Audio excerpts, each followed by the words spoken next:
तो आज के इस वीडियो में हम बात कर लेंगे केमिकल बॉन्डिंग की। अगर हम बॉन्डिंग की बात करें तो हमें पता है 3 टाइप के बॉन्ड्स के बारे में तो हमें पता होता है generally, metallic bond, ionic bond, covalent bond. Covalent bond की बात करें तो 90% हमारा केमिकल बॉन्डिंग का 90% प्रोपोर्शन हमारा कोवेलेंट बॉन्ड के अंदर आ जाता है। सो कोवेलेंट बॉन्ड पूरा चैप्टर ऑलमोस्ट कोवेलेंट बॉन्ड के ऊपर ही बेस्ड है। यहाँ पे हम सबसे पहले मेटालिक बॉन्ड की बात कर लेंगे। What is metallic bond? नाम से पता चल रहा है it is bond between metal atoms. Metal atoms के बीच का bond is metallic bond. What is metallic bond? It is bond between metal atoms when metal atoms are connected together with strong metallic force with large number of electrons. Free electrons.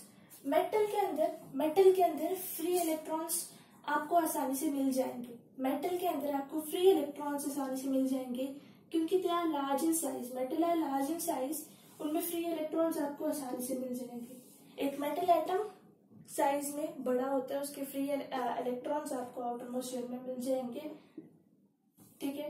And इसलिए metallic bond जब बनता है उसमें metal जो होता है that is a good donor. In that case metal is a good donor, ठीक है। मेटल डोनेट करता है इलेक्ट्रॉन को क्योंकि इसके पास बहुत सारे फ्री इलेक्ट्रॉन्स होते हैं।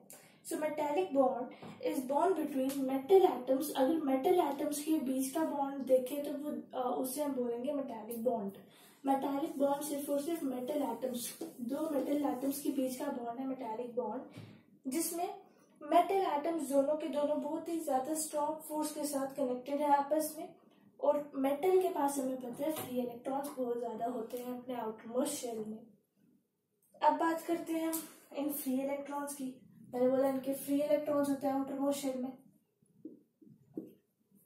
थोड़ा इसके ऊपर फोकस करते हैं फ्री इलेक्ट्रॉन्स। एग्जाम्पल देखते हैं जैसे कि सोडियम का एटॉमिक नंबर इज 11। सोडियम का एटॉमिक नंबर इज 11। इसकी इलेक्ट्रॉनिक कॉन्फ़िगरेशन इज 281। अगर हम अपने पुराने तरीके से 10th क्लास में जो हमने इलेक्ट्रॉनिक कॉन्फ़िगरेशन का तरीका सीखा था उस हिसाब से, उस मेथड से अगर हम इलेक्ट्रॉनिक कॉन्फ़िगरेशन करें तो दैट विल बी 281। इसको ऐड करके 11 आएगा, that is the atomic number. ये हमारी इलेक्ट्रॉनिक कॉन्फ़िगरेशन है सोडियम मेटल की। सो यहाँ पे इस केस में आपको क्या दिख रहा है, सोडियम मेटल के पास फ्री इलेक्ट्रॉन है, एक फ्री इलेक्ट्रॉन है। कितने फ्री इलेक्ट्रॉन है सोडियम मेटल के पास? एक फ्री इलेक्ट्रॉन है। अगर आप नॉर्मल अपने तरीके से, जो अब हमने 11th क्लास में जो तरीका सीखा है इलेक्ट्रॉनिक कॉन्फ़िगरेशन का, उस तरीके से अगर हम सोडियम की इलेक्ट्रॉनिक कॉन्फ़िगरेशन करना चाहिए तो आप वैसे भी कर सकते हो, जैसे कि 1s2 2s2 2p6 कितना हो जाएगा 10, कितना हो चाहिए 8 3s1। So outermost electron is 1। Outermost कितने इलेक्ट्रॉन है? 1 इलेक्ट्रॉन प्रेजेंट है आउटरमोस्ट शेल में। सो इसको सोडियम मेटल आसानी से लूज कर सकता है। ये फ्री इलेक्ट्रॉन है सोडियम मेटल के अंदर, और ये फ्री इलेक्ट्रॉन्स, यही फ्री इलेक्ट्रॉन्स जो मेटल के अंदर प्रेजेंट होते हैं, यही फ्री इलेक्ट्रॉन्स रिस्पॉन्सिबल होते हैं डिफरेंट मेटालिक प्रॉपर्टीज के लिए। These free electrons are responsible for the metallic properties of metals. यही फ्री इलेक्ट्रॉन्स जो कि एक मेटल के आउटरमोस्ट शेल में प्रेजेंट होते हैं, यही फ्री इलेक्ट्रॉन्स रीजन है मेटालिक प्रॉपर्टीज के। यही इलेक्ट्रॉन्स रीजन है मेटल के डिफरेंट मेटालिक प्रॉपर्टीज के लिए, जैसे कि हीट और इलेक्ट्रिसिटी कंडक्टर्स भी मेटल्स होते हैं। Metals are good heat and electricity conductors. क्यों? क्योंकि उनके पास फ्री इलेक्ट्रॉन्स है। फ्री इलेक्ट्रॉन्स ही हेल्प करते हैं मेटल को ट्रांसफर करने में, हीट और अपनी हीट एनर्जी और इलेक्ट्रिसिटी को ट्रांसफर करने के लिए metals are good conductor in that case. क्यों वो गुड कंडक्टर है? ये वाली मेटालिक प्रॉपर्टी किस वजह से आप है? क्योंकि वो फ्री इलेक्ट्रॉन्स है। सो मेटालिक प्रॉपर्टीज जो कि मेटालिक बॉन्ड की फॉर्मेशन की वजह से, जब मेटालिक बॉन्ड फॉर्म हो जाता है तब जो मेटालिक प्रॉपर्टीज हमें दिखती हैं, जब मेटालिक बॉन्ड बन जाता है, दो मेटल्स के बीच में बॉन्ड बन जाता है, तब जो हमें प्रॉपर्टीज दिखती है। जब दो मेटल के बीच में बॉन्ड बन जाएगा तब जो हमें प्रॉपर्टीज दिखेगी, वो प्रॉपर्टीज जैसे कि डक्टिलिटी, मेलेबिलिटी, जिसके बारे में आपने ऑलरेडी अपने प्रीवियस क्लासेस में पढ़ा होगा, डक्टिलिटी, मेलेबिलिटी। सोनोरस होते हैं, metals are sonorous, they are sonorous, मतलब कि they produce sound. And lustre की प्रॉपर्टी भी होती है मेटल्स के अंदर। ये सारी मेटालिक प्रॉपर्टीज किस वजह से आ पाई, जब मेटालिक बॉन्ड बना, क्यों है, क्या रीजन है? Free electrons are the reason. Free electrons, जैसे कि मेटालिक प्रॉपर्टी, जैसे कि हीट और इलेक्ट्रिसिटी कंडक्टर है मेटल्स। क्यों हीट और इलेक्ट्रिसिटी कंडक्टर्स है? क्योंकि इनके पास फ्री इलेक्ट्रॉन्स है। मेटालिक बॉन्ड की फॉर्मेशन के बाद ये सारी प्रॉपर्टीज आपको मेटल्स के अंदर दिख जाएगी। ये बात है हमारी मेटालिक बॉन्ड की। ये बात है हमारे मेटालिक बॉन्ड की। अब हम बात करेंगे ऑक्टेट रूल की। Octet rule, octet rule, octet rule तो आपने पहले भी सुना होगा। अब आपने सोचा होगा कि ये तो सिंपल सा रूल है यार, इसको क्यों पढ़ना है हमने, इतने प्रॉपर तरीके से हम पढ़ने वाले हैं ऑक्टेट रूल को, क्योंकि इसमें कुछ लिमिटेशंस भी आ जाती है ऑक्टेट रूल के अंदर। फर्स्ट ऑफ ऑल देख लेंगे इसमें होता क्या ऑक्टेट रूल में। सो ये कहता है if an atom having one electron, if an atom have one electron, two electron और three electron, अगर एक एटम के आउटर मोस्ट शेल में एक इलेक्ट्रॉन है या फिर दो इलेक्ट्रॉन है, फिर 3 इलेक्ट्रॉन है, तब वो क्या करेगा? आउटर मोस्ट शेल में अगर 1, 2 या 3 इलेक्ट्रॉन, 1, 2 या 3 इलेक्ट्रॉन होंगे अगर आउटर मोस्ट शेल में मेटल के, तो वो क्या करेगा? उस केस में जब उसके आउटर मोस्ट शेल में 1, 2 या 3 इलेक्ट्रॉन होंगे, उस केस में मेटल विल डोनेट इलेक्ट्रॉन। अगर 1 है तो 1 इलेक्ट्रॉन को डोनेट कर देगा, 2 इलेक्ट्रॉन्स है तो 2 इलेक्ट्रॉन को डोनेट कर देगा, 3 इलेक्ट्रॉन्स है तो 3 इलेक्ट्रॉन्स को मेटल डोनेट कर देगा। उस पर्टिकुलर केस में अगर इसके आउटर मोस्ट शेल में 1, 2 या 3 इलेक्ट्रॉन्स प्रेजेंट है, तो उस केस में मेटल विल डोनेट इलेक्ट्रॉन्स या फिर इलेक्ट्रॉन। और जब मेटल डोनेट कर देगा इन इलेक्ट्रॉन्स को, तब वो क्या प्रॉपर्टी शो करेगा? तब वो उसको क्या बोले जाएंगे? हम क्या बोलेंगे कि उसकी वैलेंसी कितनी है?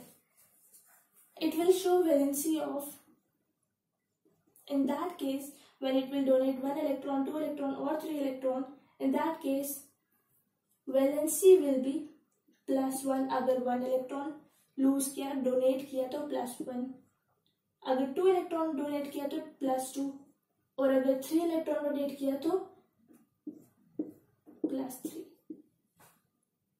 So in that particular case, if metal have 1 electron, 2 electron or 3 electron in its outermost shell, then in that case metal will donate electron and valency कितनी हो जाएगी उस केस में? With valency of 1, +1, +2 and +3 respectively। जितने electron lose किए उतनी ही valency हो जाएगी, +1, +2, +3। प्लस इसलिए लगा क्योंकि उसने डोनेट किया।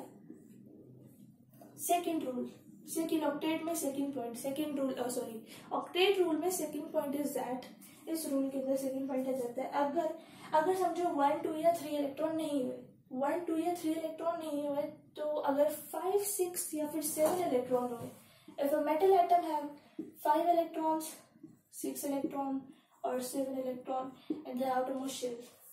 If a metal have 5 electron, 6 electron or 7 electron in the outermost shell, then उस केस में क्या मेटल एटम इलेक्ट्रॉन्स को डोनेट करना प्रेफर करेगा?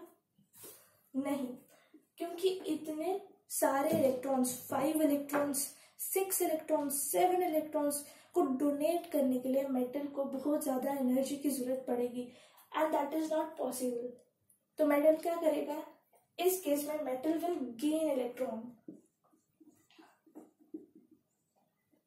ऐसे केस में जब 5, 6 या 7 इलेक्ट्रॉन्स उसके आउटर मोस्ट शेल में होंगे, मेटल के आउटर मोस्ट शेल में, तब metal will gain electron and valency कितनी हो जाएगी उस केस में? इस केस में metal will gain electron and it will show -3, -2, -1 valency respectively. जिस केस में मेटल गेन करेगा इलेक्ट्रॉन, कितने गेन करेगा? अगर आउटरमोस्ट शेल में 5 इलेक्ट्रॉन है तो कितने गेन करेगा? ताकि उसके 8 हो जाए, 8 हो जाए, उसके लिए वो 3 इलेक्ट्रॉन्स गेन करेगा। और क्योंकि गेन करेगा इसलिए वो नेगेटिव साइन लगेगा वैलेंसी का। एंड 6 इलेक्ट्रॉन्स होंगे अगर, तो उस केस में 2 इलेक्ट्रॉन्स वो गेन करेगा ताकि 8 इलेक्ट्रॉन्स हो जाए। 7 होंगे तो 1 इलेक्ट्रॉन गेन करेगा ताकि 8 इलेक्ट्रॉन हो जाए। So that is the case of 1, 2 या 3 इलेक्ट्रॉन। अगर 5, 6 और 7 इलेक्ट्रॉन हुए तो गेन, 1, 2 या 3 इलेक्ट्रॉन हुए तो डोनेट। अब मैंने 1, 2, 3, फिर उसके बाद 4 का नहीं बताया, 5, 6, 7, फिर उसके बाद 8 का नहीं बताया। इन दो नंबर्स के केस में क्या होगा? अगर मेटल के आउटर मोस्ट शेल में 4 या फिर 6 इलेक्ट्रॉन्स हुए तब क्या होगा?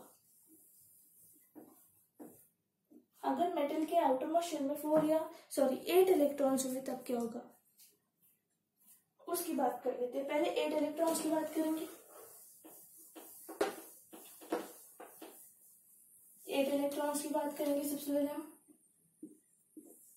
If a metal atom have 8 electrons in their outermost shell, in that particular case, metal neither lose electron nor gain electron.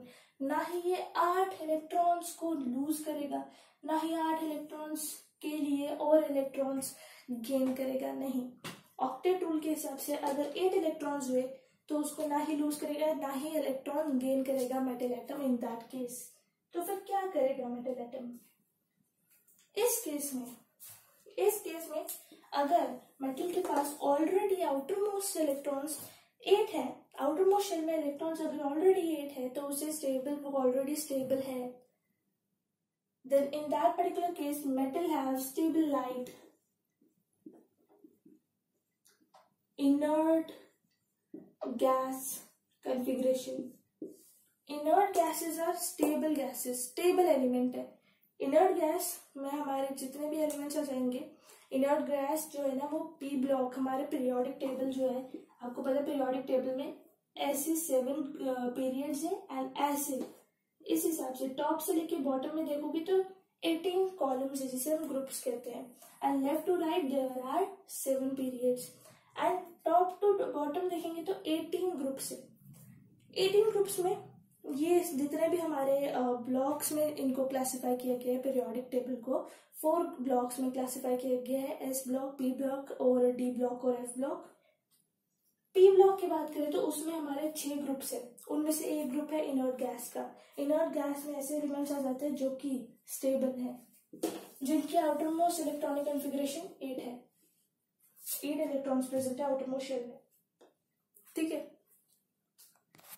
तो ऑक्टेट रूल के हिसाब से अगर मेटल एटम के पास 1, 2 या 3 इलेक्ट्रॉन्स है तो उस केस में metal atom will prefer to lose electrons to donate electrons. And जब मेटल एटम डोनेट करेगा इलेक्ट्रॉन्स तब वो पॉजिटिव बन जाएगा, पॉजिटिव चार्ज लग जाएगा। एंड कितने, एक इलेक्ट्रॉन लूज करेगा, डोनेट करेगा तो +1 का चार्ज 2, तो 2 +2 का चार्ज अगर 2 इलेक्ट्रॉन डोनेट किया एंड 3 इलेक्ट्रॉन डोनेट किए तो +3 का चार्ज। एंड अगर 5, 6, 7 इलेक्ट्रॉन है मेटल एटम के आउटर मोस्ट शेल में, इलेक्ट्रॉन्स अगर 5, 6 और 7 है तो उस केस में it will gain electron and it will now have minus charge, that is -5 में कितने ऐड करेंगे 8 हो जाएगा।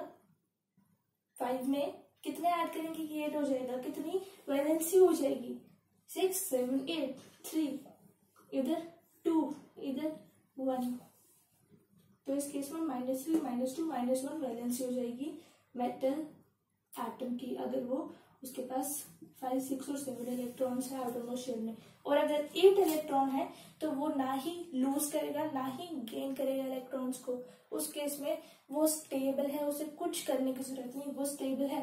It will have stabilised inert gas configuration. It is a stabilized inert gas, then in that case it becomes stabilized inert gas if it have 8 electrons in their outermost shell. Last case, last point of octet rule is that अगर 4 electrons हुए outermost shell में, metal के outermost shell में अगर 4 electrons हुए तो उस case में it will show tetra covalency.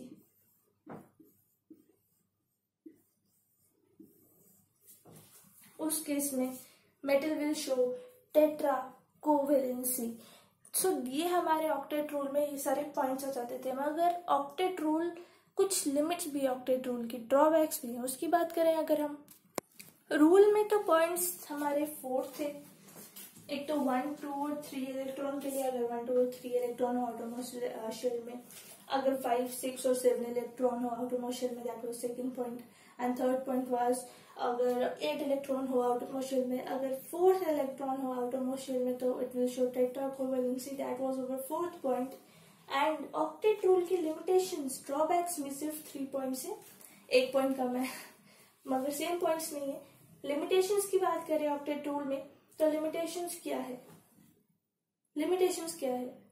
It is not applicable for hydrogen helium. Hydrogen and helium के लिए ये एप्लीकेबल नहीं है। हाइड्रोजन जिसका atomic number is 1 and helium जिसका एटॉमिक नंबर इज 2। हाइड्रोजन जो कि आप ग्रुप नंबर 1 में देखोगे एंड हीलियम जो कि आप ग्रुप नंबर 18 में देखोगे, जिसे टॉप में, इन दोनों के ऊपर ये एप्लीकेबल नहीं है। कैसे एप्लीकेबल नहीं है? जब भी आप अगर ऐसी कहीं बात देखने जा रहे हो तो आप क्या करो, इनके इलेक्ट्रॉनिक कॉन्फ़िगरेशन देखो। हाइड्रोजन का एटॉमिक नंबर 1, हीलियम का 2, 1 is 1, 1 is 2। ठीक है, हीलियम में आउटरमोस्ट इलेक्ट्रॉन 2 है और हाइड्रोजन में 1। तो ये दोनों ना ऑक्टेट रूल को फॉलो नहीं करते हैं। They do not follow octet rule, they follow duplet rule. ये ड्यूप्लेट रूल को फॉलो करते हैं। इसलिए ड्यूप्लेट रूल मतलब कि 2 इलेक्ट्रॉन्स, आउटरमोस्ट इलेक्ट्रॉन में अगर 2 इलेक्ट्रॉन्स है तो उसमें ये दोनों खुश हैं। हाइड्रोजन एंड हीलियम के पास आउटरमोस्ट इलेक्ट्रॉन्स 2 होने चाहिए, उसी में ये दोनों खुश है। ड्यूप्लेट रूल को फॉलो करते हैं। अब आपके दिमाग में आ रहा होगा, चलो ठीक है, हीलियम के पास तो 2 इलेक्ट्रॉन है आउटरमोस्ट शेल में, ड्यूप्लेट रूल फॉलो कर रहे हैं, मगर हाइड्रोजन कहाँ पे फॉलो कर रहे हैं? तो उसकी टेंशन ना लो। Hydrogen will share it electron. Mutual sharing की हेल्प से हाइड्रोजन किसी और हाइड्रोजन एटम के साथ म्यूचुअल शेयरिंग करेगा। ऐसे ये हाइड्रोजन का एक एटम एंड ये हाइड्रोजन का दूसरा एटम आएगा, दोनों म्यूचुअल शेयरिंग करेंगे। कैसे? कोवेलेंट बॉन्ड बनाएंगे, दोनों शेयरिंग करेंगे। एंड ये इस हाइड्रोजन का एक इलेक्ट्रॉन एंड इस हाइड्रोजन का एक इलेक्ट्रॉन, दोनों म्यूचुअल शेयरिंग के साथ क्या किया? म्यूचुअल शेयरिंग की। आप इसको ऐसे भी लिख सकते हो, म्यूचुअल शेयरिंग की। और इस हाइड्रोजन के पास अब 2 इलेक्ट्रॉन, इस हाइड्रोजन एटम के पास भी अब हाइड्रोजन मॉलिक्यूल बनके 2 इलेक्ट्रॉन हो गया।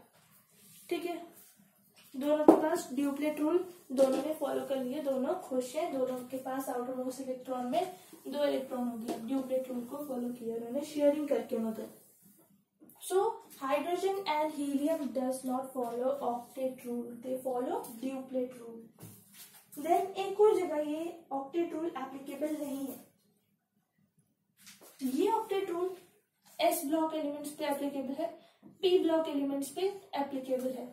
एस ब्लॉक में हमारे 2 ग्रुप्स आ जाते हैं, group 1 and group 2, alkaline metal और एल्कलाइन अर्थ मेटल। और पी ब्लॉक में हमारे 6 ग्रुप्स आ जाते हैं, हाइड्रोजन की, नाइट्रोजन की फैमिली का, निक्टोजन्स का, कार्बन की फैमिली, बोरॉन की फैमिली, हैलोजन की फैमिली, इनर्ट गैसेस की family.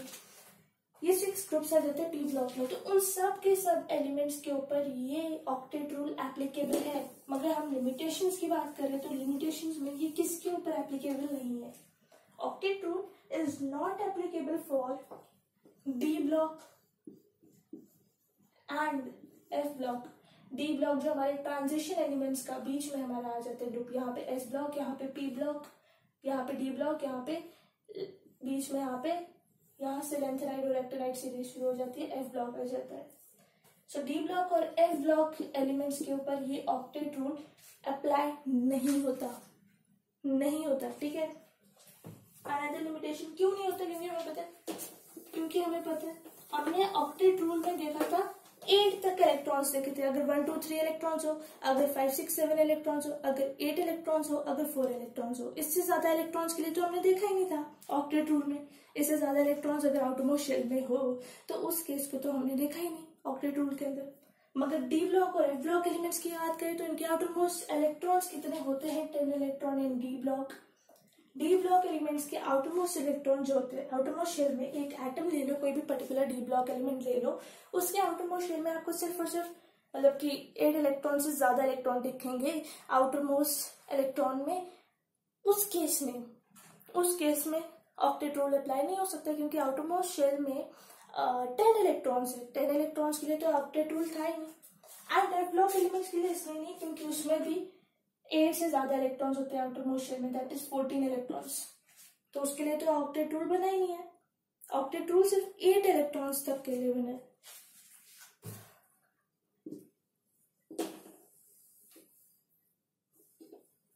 Now, third point is that it is not applicable on super octet molecule.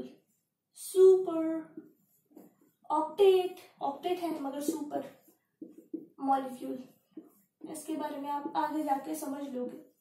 आगे जाके इसके बारे में बात होगी सुपर ऑक्टेट मॉलिक्यूल की। कुछ सुपर ऑक्टेट मॉलिक्यूल्स है जैसे कि आपने सुने नहीं होंगे उनके नाम। सुपर ऑक्टेट मॉलिक्यूल्स है जैसे कि हमारे पास एग्जांपल है BF3, AlCl3, PCl5, SF6, और भी एग्जाम्पल जैसे IF7।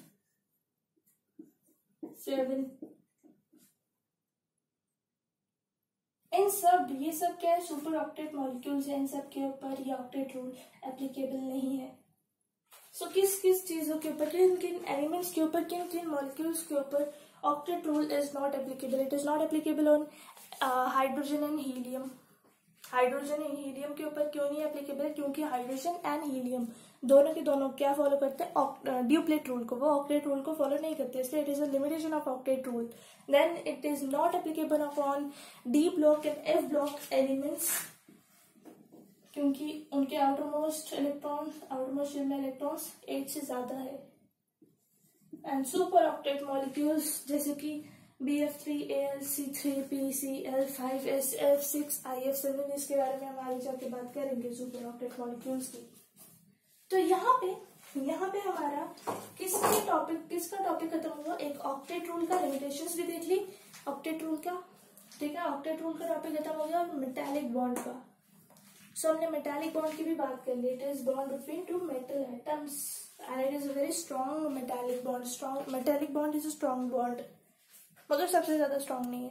तो जैसा कि मैंने स्टार्टिंग में बताया था that there are 3 types of bonds, metallic bond, ionic bond के बाद कोवेलेंट बॉन्ड। मतलब यहाँ पे हम बात करेंगे अब सिर्फ और सिर्फ आयनिक बॉन्ड या फिर इलेक्ट्रोवेलेंट बॉन्ड की। यहाँ पे हम बात खत्म करेंगे इस वीडियो पे आयनिक बॉन्ड और इलेक्ट्रोवेलेंट या फिर इलेक्ट्रोवेलेंट बॉन्ड पर ही बात खत्म करेंगे आज के इस वीडियो में। नेक्स्ट वीडियो में हम कोवेलेंट बॉन्ड की बात करेंगे। आयनिक बॉन्ड या फिर इलेक्ट्रोवेलेंट बॉन्ड की बात करने से पहले मैं आपको रिवाइज करा दूं मेटालिक बॉन्ड के बारे में हमने क्या पढ़ा था। Metallic bond was bond between 2 metal atoms, 2 metal atoms के बीच का बॉन्ड था मेटालिक बॉन्ड। मगर आयनिक बॉन्ड की बात करें, it is bond between metal atom and non metal. एक मेटल और दूसरा नॉन मेटल एटम के बीच का बॉन्ड इज आयनिक बॉन्ड या फिर electrovalent bond. So it is bond between metals and non metals. या फिर हमें पता है metals are donor of electrons. क्यों? क्योंकि उनके पास फ्री इलेक्ट्रॉन्स होते हैं, हमने स्टार्टिंग में देखा था। Non metals are acceptor of electrons, क्योंकि उनके पास वो छोटे होते साइज में, उनके पास ज्यादा इलेक्ट्रॉन्स नहीं है, वो एक्सेप्ट करते हैं। उनके पास ज्यादा इलेक्ट्रॉन्स है, वो एक्सेप्ट करते हैं इलेक्ट्रॉन्स को मेटल्स से। सो हम ये भी कह सकते हैं that ionic bond is bond between donor and acceptor atoms. ये भी कह सकते हैं क्योंकि metals are donor, non metals are acceptor. अब क्योंकि डोनर डोनेट करने के बाद पॉजिटिव हो जाता है एंड एक्सेप्टर डोनेटर से एक्सेप्ट करने से, कोई इलेक्ट्रॉन एक्सेप्ट करने से नेगेटिव हो जाता है, नेगेटिव आयन बन जाता है। इसलिए हम ये भी कह सकते हैं that ionic bond is bond between positive and negative ions.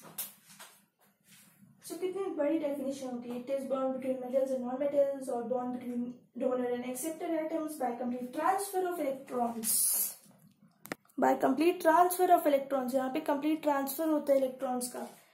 पूरी तरीके से इलेक्ट्रॉन को डोनर डोनेट कर देता है और एक्सेप्टर एक्सेप्ट कर देता है. यहाँ पे शेयरिंग नहीं हो रही, ट्रांसफर, कंप्लीट ट्रांसफर हो रहा है इलेक्ट्रॉन्स का.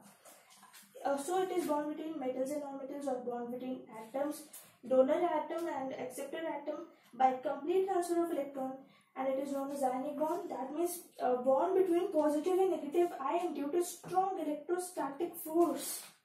It is bond between positive and negative ion, and क्योंकि it is bond between positive and negative ion, there is presence of strong electrostatic force. Electrostatic force.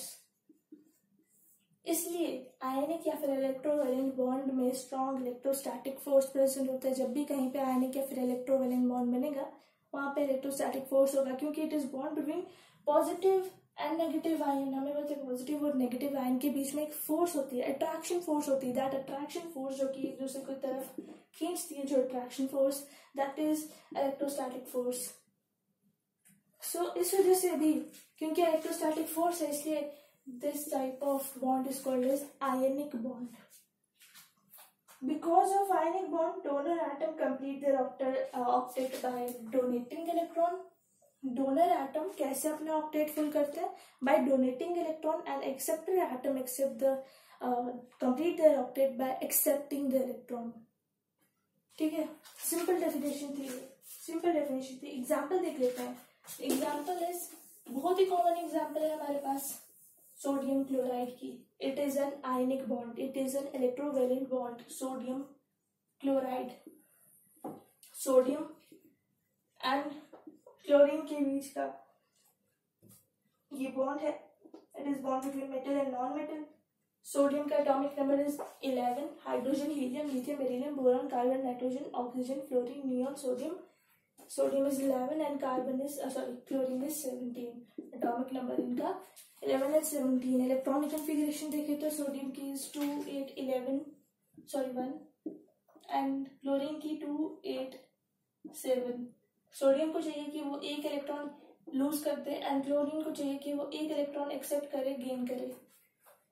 सो यहाँ पे इन दोनों के बीच में आयनिक या फिर इलेक्ट्रोवैलेंट बॉन्ड बनेगा. और कैसे बनेगा? ये सोडियम, ये क्लोरीन. सोडियम के आउटर मोस्ट शेल में कितने इलेक्ट्रॉन? एक. क्लोरीन के आउटर मोस्ट शेल में कितने इलेक्ट्रॉन? 7. मगर सोडियम के सामने वो उतने ही इलेक्ट्रॉन रखेगा जितने की वो सोडियम के साथ शेयर करना चाहता है, जितना वो सोडियम के साथ शेयर करना चाहता है. जितना सोडियम उसके सामने रख रहा है उतना ही क्लोरीन उसके सामने रखेगा, एक ही रखेगा. मगर है कितने टोटल? 7. 1 2 3 4 5 6 and this is 7. ये बॉन्ड बनाएंगे. ठीक है, बॉन्ड बनाएंगे और यहाँ पे क्या होगा? ऐसा बॉन्ड बनेगा. सोडियम का एक इलेक्ट्रॉन, क्लोरीन का, ये सिंगल बॉन्ड बना. क्लोरीन के कितने बॉन्ड बचे यहाँ पे जो शेयर नहीं हो रहे हैं?